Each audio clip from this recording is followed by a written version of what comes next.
नमस्कार सभी को।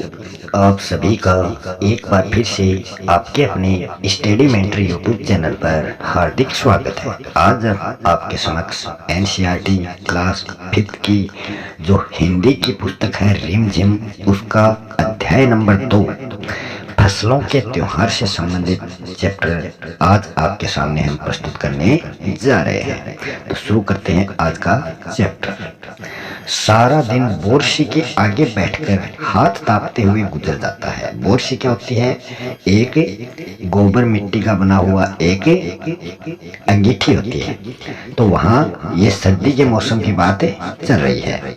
कहाँ तो खिचड़ी के समय धूप में गर्माहट की शुरुआत होनी चाहिए, और यहाँ हम सूरज के इंतजार में आस लगाए बैठे हुए हैं। सर्दियों में क्या होता है? सूरज जो है वो हमें बहुत ही दुर्लभ रूप से दर्शन दे पाता है। सूरज हमें बहुत ही कम दिखाई देता है।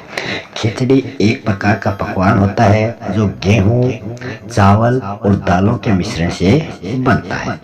पूरे 10 दिन हो गए सूरज लापता है, कि सूरज जो है वो दिखाई नहीं दे रहा। आज सुबह तो रजाई से निकलने की हिम्मत ही नहीं हो रही थी। क्यों? क्योंकि सर्दी इतनी तेज थी कि बाहर निकलने का मन ही नहीं कर रहा था।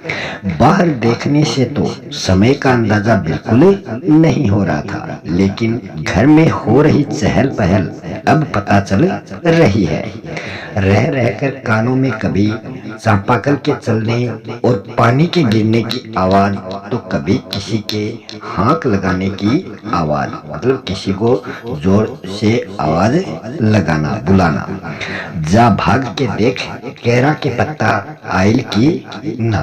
तो यहाँ जो आपको इंडिया का मैप दिखाई दे रहा है, तो इसमें जो ये ग्रीन वाला पोर्शन है, ये कौन से राज्य के बारे में बता रहा है? तो ये हमें बिहार राज्य के बारे में बता रहा है। यहाँ कौन सा राज्य है? बिहार राज्य है।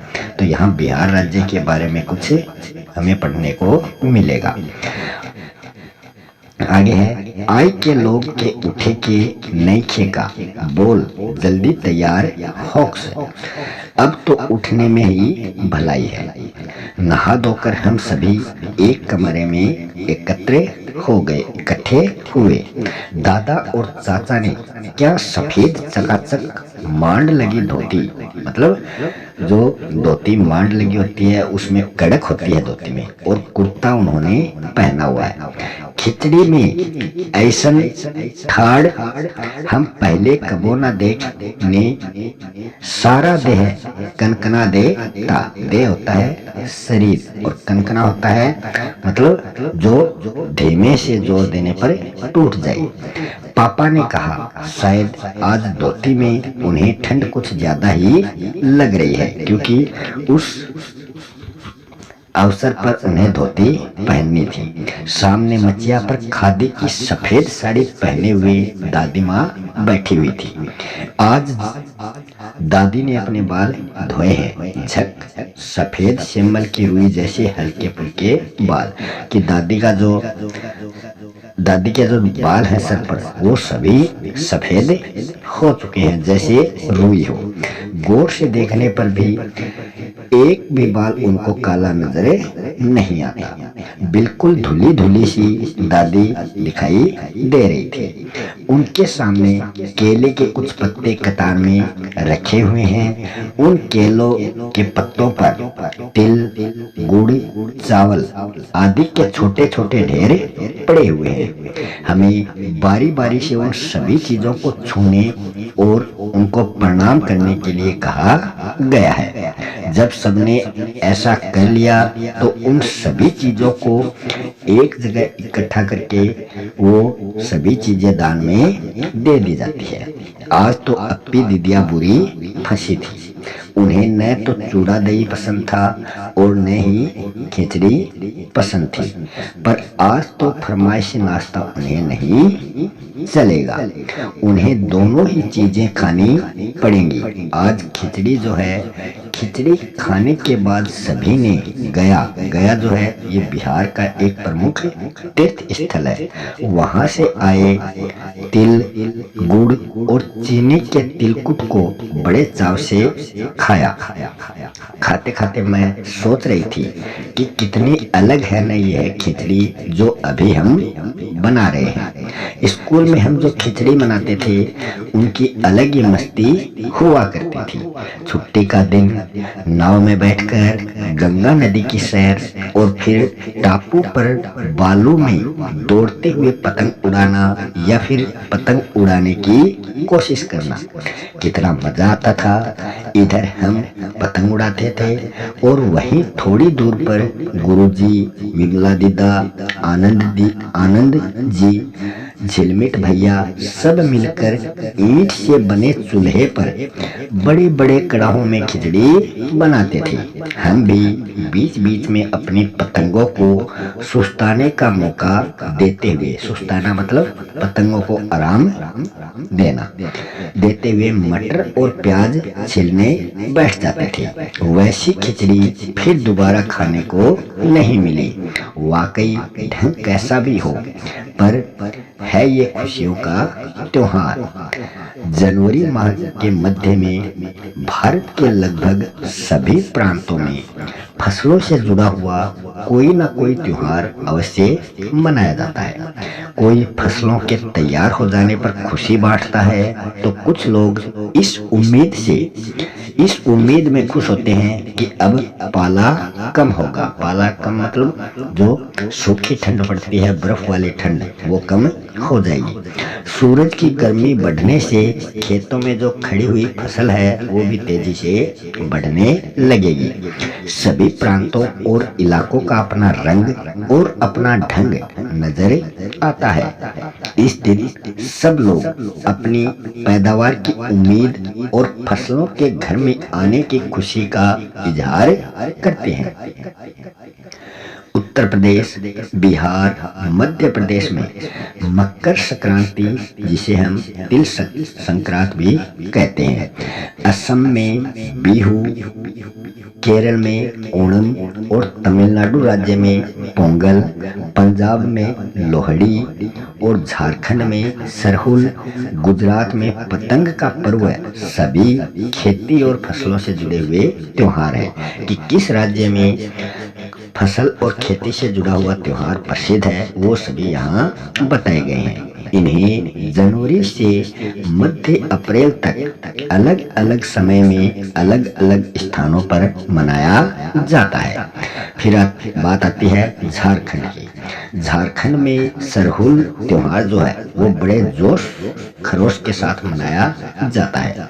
ये त्योहार 4 दिनों तक चलता है और इस त्योहार का जश्न मतलब इस त्योहार का मनाने का, इस उत्सव को मनाने का जो आनंद है वो लगातार बढ़ता जाता है।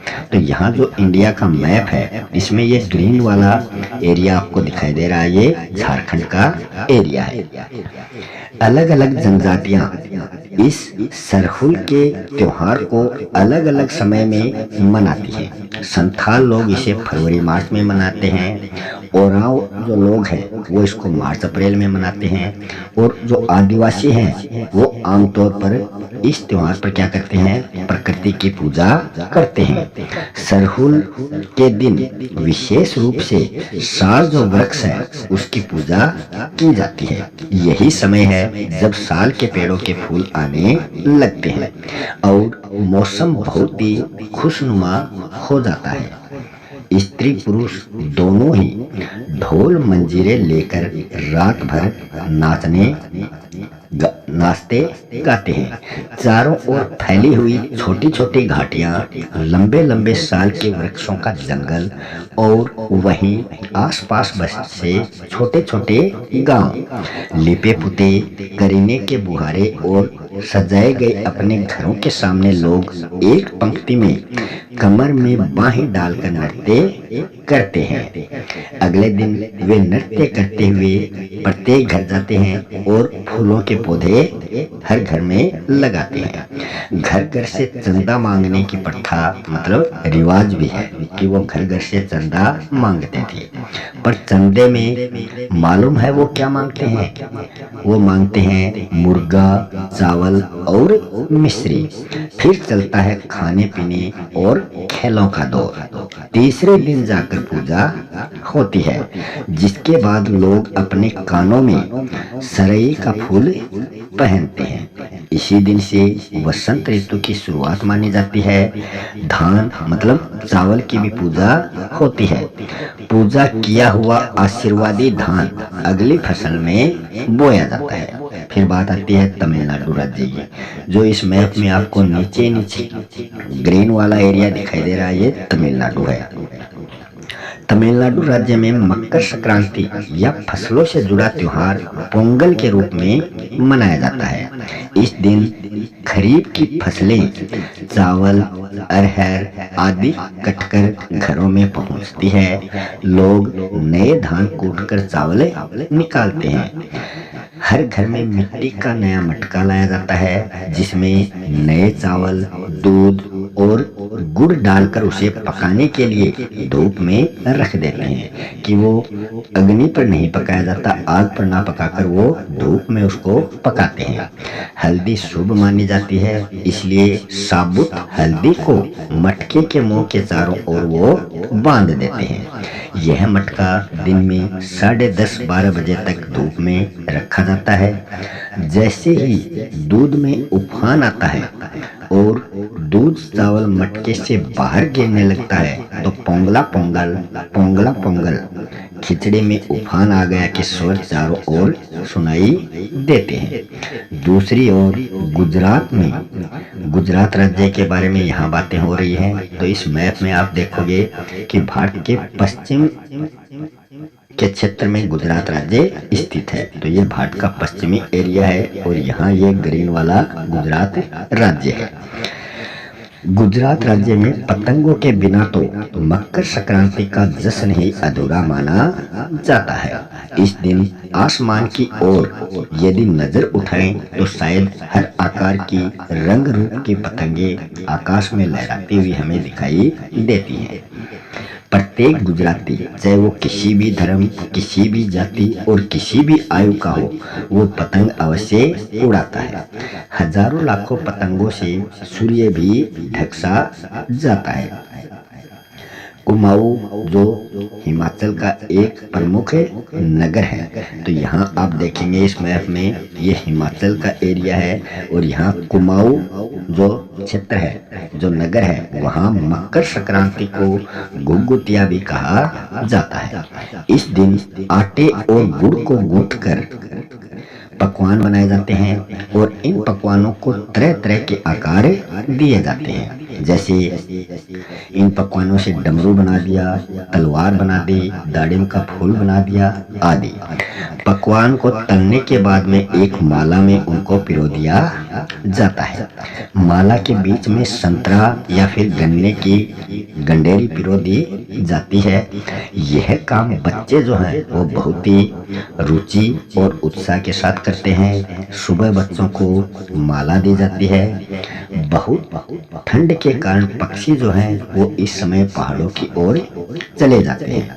उन्हें बुलाने के लिए बच्चे इस माला से पकवान तोड़ तोड़ कर पक्षियों को खिलाते हैं और गाते जाते हैं कि कौवा आओ घुघुत आओ, ले कौवा बड़ो, मैं कह दे जा सोने को घड़ो, खा ले पूरी, मैं कह दे जा सोने की छुरी। इसके साथ ही जिस चीज की उन्हें इच्छा होती है, कामना होती है, वो मांग लेते हैं। और नए कितने अलग अलग अंदाज मकर संक्रांति को मनाने के, तो मकर संक्रांति को मनाने के अलग अलग अंदाज हमने इस अध्याय में देखे हैं। कहीं दूध चावल और गुड़ की खीर बनती है, तो कोई 5 प्रकार के नए अनाज की खिचड़ी बनाता है। कहीं कहीं लोगों का सैलाब मतलब जो भीड़ है, जो झुंड है, वो नदी में स्नान करने के लिए उमड़ पड़ता है। लोग ठंड से ठिठुरते रहेंगे, पर बर्फीले पानी में कम से कम एक डुबकी तो वो अवश्य लगाएंगे। हाल यह होता है कि इन जगहों पर तिल रखने की भी जगह नहीं होती। इतनी भीड़ होती है यहाँ पर कि इंसान बड़ी मुश्किल से इधर उधर घूम पाता है। तिल से याद आया, मकर संक्रांति के दिन पानी में तिल डालकर स्नान करना, तिल दान करना, आग में तिल डालना, तिल के पकवान बनाना, ये सभी विशेष महत्व रखते हैं। तुम्हारे घर या इलाके में इस त्योहार को किस प्रकार मनाया जाता है? इसे खिचड़ी, पोंगल, मकर संक्रांति या कुछ और कहा जाता है? या तुम फसलों से जुड़े कोई और त्योहार भी मनाते हो? यदि तुम आपस में बात करो तो तुम्हें यह जानकर हैरानी होगी कि कई बार एक ही इलाके में रहने वाले लोग भी इस त्योहार को अलग अलग ढंग से मनाते हैं। तो इसी के साथ ये अध्याय यहाँ समाप्त हो चुका है। अगर आपको वीडियो अच्छा लगे तो वीडियो को लाइक करें, शेयर करें और किसी प्रकार का सुझाव देना हो तो कमेंट बॉक्स में अवश्य दें। अगर चैनल पर नए हैं तो चैनल को सब्सक्राइब करना ना भूलें। मिलते हैं नेक्स्ट वीडियो में एक नए टॉपिक के साथ। तब तक के लिए धन्यवाद।